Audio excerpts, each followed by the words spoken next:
Mélodie, elle avait officiellement encore 18 ans, mais elle aurait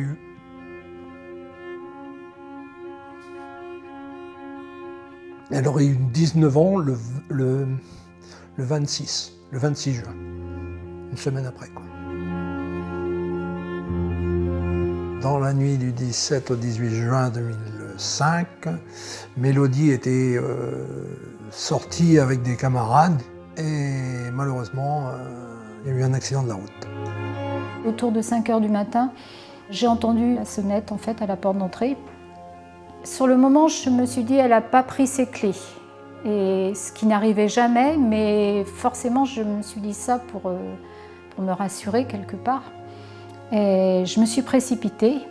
Et là, quand j'ai ouvert la porte, c'était le maire qui était derrière. Il m'a juste dit, Mélodie, c'est affreux. Vous devinez tout de suite, malheureusement, ce qui a pu arriver. J'ai pas pleuré du tout, mais j'ai senti mon sang qui se transformait en glace. C'est très difficile à expliquer, mais j'ai senti comme un élan qui montait au cœur, qui allait m'exploser la tête. Et c'était un courant glacé qui faisait que je mourrais en fait. Très très vite après, il y a eu le déni qui a fait que je me suis dit de toute façon c'est pas vrai.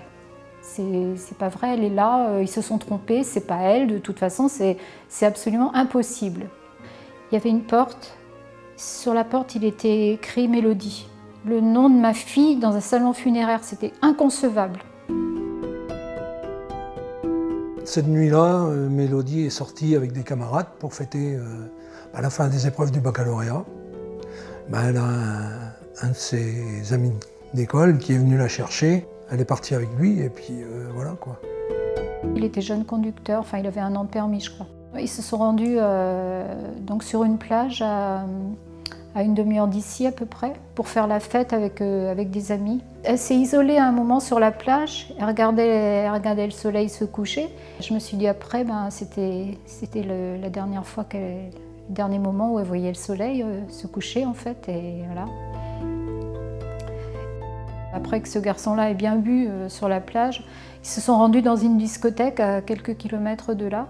Vers à peu près 3 h du matin, ils sont sortis de la discothèque parce qu'il fallait rentrer. Mélodie avait une leçon de conduite à 9 h. Donc là, il était bien temps de rentrer. Ils étaient à 4 dans la voiture.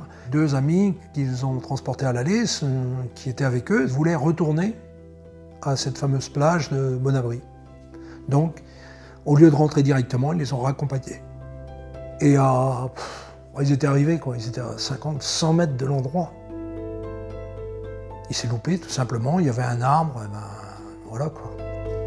Mélodie, qui était passagère avant, a été choquée la première. Je ne sais pas si elle est décédée tout de suite parce que les secours avaient essayé de la réanimer.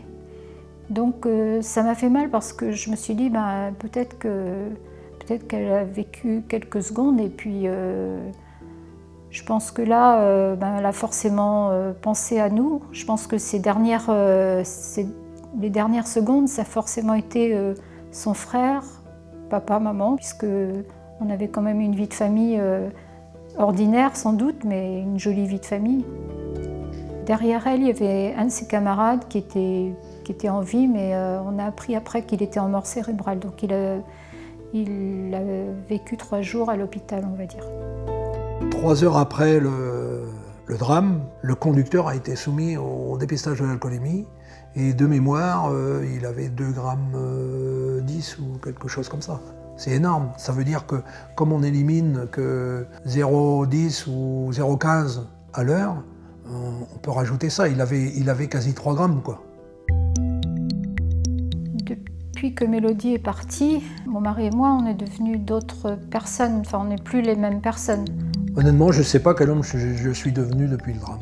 J'en sais rien, en fait. J'en sais rien. Je crois que je suis morte sur le coup et je ne me suis jamais relevée. J'ai pas ri depuis que Mélodie est partie. Mélodie, c'était la joie de vivre, Mélodie, c'était la générosité, c'était le sourire, c'était rire surtout et faire le clown tout le temps. Voilà, elle vivait, vraiment, elle aimait la vie. Un an après la disparition de Mélodie, on a voulu dénoncer ce qui était arrivé, parce que pour nous, c'était ni le destin, ni le hasard, ni la fatalité. Ça, c'est des mots que je ne veux pas entendre quand on parle d'accident de la route. Donc, on sentait qu'il y avait quelque chose à faire, que si vraiment on allait vers les jeunes, on pouvait leur expliquer que c'est pas compliqué de rester en vie, en fait. Le but de ces opérations de prévention qu'on effectue avec mon épouse, c'est quand même aussi de mettre en garde tous les jeunes sur le fait que ça n'arrive pas qu'aux autres. Ça peut arriver à n'importe qui, à n'importe quel moment, à partir du moment où on décide de ne pas respecter les règles. Un conseil à donner à un jeune qui se croit effectivement invincible, c'est quand même déjà qu'il ne l'est pas, ça c'est certain. S'il sort, qu'il a consommé des boissons alcoolisées, il ne reprend pas le volant, il attend, et quand il estime qu'il a un peu récupéré, il y a un truc qui est hyper important et qu'il faut absolument qu'il fasse, c'est s'auto-contrôler. Le discours qu'on apporte auprès des jeunes, on le sent utile parce que quand on les revoit parfois quelques mois ou voire des années après, ils viennent vers nous en nous disant j'ai jamais oublié votre histoire, et quand je monte dans ma voiture, je pense à vous, je pense à Mélodie, et je sais ce que je dois faire ou ce que je ne dois pas faire surtout.